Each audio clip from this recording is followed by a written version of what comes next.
The Daily Brad Devotions. Today's reflection with Pastor Jeff Eliscopides. Good morning, Brad Jeff, at mabuhay ka. Good morning, Brad Ted. Talagang hitik na hitik ang ating programa ngayon. Kanina pa ako nakikinig sa mga ini-interview natin. Good morning, Ted at Jack. Good morning, Good morning, and happy Pastor. birthday din kay Maring Letty Galang, ang caregiver ni Manny Boy Dapogi Galang, si Maring Letty. Happy birthday, Mare. Mabuhay ka din. Hanggang gusto mo, sabi nga ni Nanay Christopher Min. Tama. Okay, Brad, go ahead.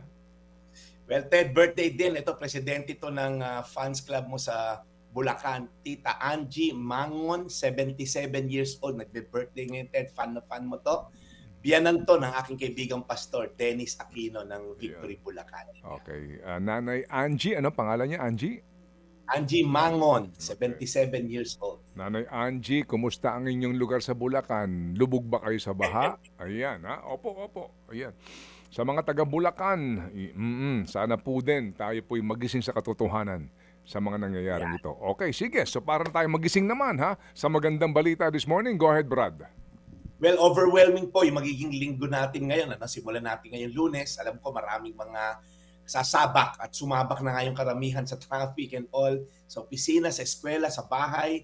Tututok na naman siguro tayo sa mga hearings and mga balita. Pero may gusto muna ako sa inyong encouragement bago mag-start ang linggo nyo. Sa Deuteronomio 31:8. Siya ang nangunguna sa iyo, siya ang sasa iyo, hindi kanya iiwan ni pababayaan man. Huwag kang matakot ni panghinaan ng loob. Ito po isang encouragement ni Moises po sa kanyang leader na ipapasa na niya yung leadership kay Joshua. At haharap po si Joshua sa napakalaking hamon. Tatawid po siya sa isang malaking balakid, yung Jordan River. At pagtawid niya ron, nandun na yung matitindi niyang kalaban. Malalakas na bansa, nakakalabaning sila, may mga higante. Pero ito yung reminder niya. At maybe some of you here today, may Jordan River ka rin natatawirin. Hindi ko alam yung maybe karamdaman niyan, physical, maybe financial, maybe mental or emotional. Yung mga kinakarap ng bansa natin, ng mga corruption and all, parang ang lalaki ng mga lalabanan natin. Pero ang ganda po ng sinabi, siya daw mangunguna sa inyo. Hindi kanya iiwan, okay? Hindi kanya pababayaan kailanman. Ang labanan lang po, meron ba tayong relasyon sa Diyos natin na pagising mo sa umaga, ang una mong takbuhan, pagdasal muna tayo. Mag-acknowledge muna natin yung presensya niya. Matalino rito si Moses eh. Nung papunta siya sa promised land, sabi ni Lord, hindi na kasama presensya ko sa inyo, pero dadaling ko kayo sa promised land. Bahala na kayo. Sabi ni Moises, kung wala ang presensya mo, wag mo na lang kami daling sa promised land.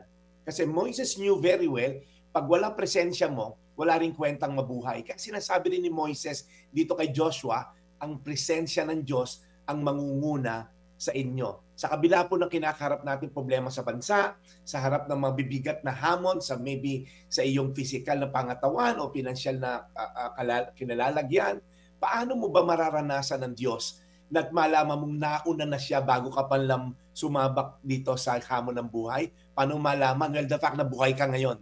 The fact na binigyan ka na another day. Because every gising is a blessing, lagi natin sinasabi. The fact na ikaw ngayon ay may pagkakataon lumapit sa Kanya at mag-enjoy ang presensya niya, ibig sabihin, hindi pa tapos ay si Lord. Sa kabila ng mga pinagdadaanan mo, mananatili siyang tapat, huwag kang matakot dahil siya ay nauna na sa gyera na kakaharapin mo. Meron akong tanong sa iyo ngayon. Anong ba ang pinakamabigat na hamon na kinakaharap mo ngayong linggo?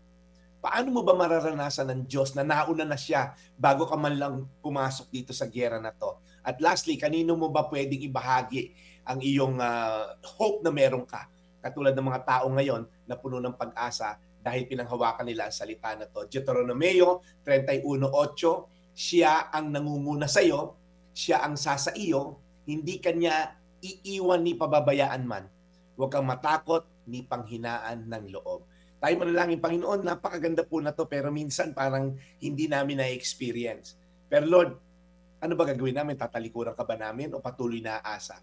So Lord, just because sometimes you're silent doesn't mean you are absent.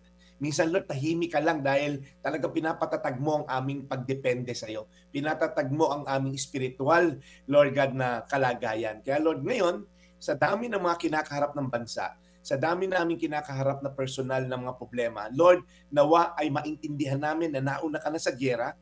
In fact, 2,000 years ago, napanalunan mo na ang giyera over sin and death na pinakamatindi naming makakalaban sa hamon ng buhay. Ang kamatayan at ang kasalanan na pagtagumpayan mo sa krus ng Kalbaryo. At Lord, itong mga the rest na to, kumbaga, yes, mabibigat to pero pansamantala lang to. Ang eternal naming problema sa kasalanan at kamatayan ay napagtagumpayan mo na sa krus ng Kalbaryo. Kaya Lord, wala ka nang hindi ibibigay sa amin na naiisip mong para sa amin. Salamat Lord sa iyong pangunguna sa giyera na to. Sa pangalan ni Jesus. Amen. Amen. And Lord, muli po salamat na marami today sa aming pakikinig po sa magandang balitang hatid ni Brad Jeff. We continue to pray para po sa kanya, sa kanyang pagmimisyon, sa kanyang kalusugan. Lord, lagi niyo po siyang aalagaan at gagabayan. In Jesus' name we pray. Amen. Salamat muli na marami, Brad. Ngayong Monday morning, ito ang ating simula para sa buong linggo ng paghahatid ng magandang balita. Brad, salamat na marami for your patience again, ha? Your indulgence and your fortitude sa ating programa. Malapit ng ating ika-5 taon na anibersaryo. Yes. Of course, next month. Gano'n na yan. Well, alam mo naman, Brad Ted, nandito lang tayo para sumuporta sa eternal at spiritual na perspektibo ng ating mga kababayan. Ted? Salamat na marami, Brad. We'll catch you again tomorrow. Yes, Brad Ted, happy viewing Carla and Joe Templo Nuevo, Olive Tarnate at Erlinda Aragoncillo. Salamat sa araw-araw na pagsubaybay. Ito po yung Daily Brad, your daily dose of inspiration. Thank you, serving the people, Brad Jeff Eliscopides. True FM. Mga kapatid, brothers and sisters, saan ka pa? Dito na tayo sa totoo. Dito na tayo sa True FM. Mga kapatid, mag-subscribe and follow po kayo sa social media accounts ng True Network PH. Yan po kami. Hanapin nyo lang True Network PH, Facebook, Instagram, YouTube, TikTok, and podcast. Mapa Apple or Spotify man yan, mahahanap nyo kami. Lahat ng mga napapanood at napapakinggan nyo po sa programa, nasa social media accounts namin yan. So, paano mga kapatid? See you sa social media!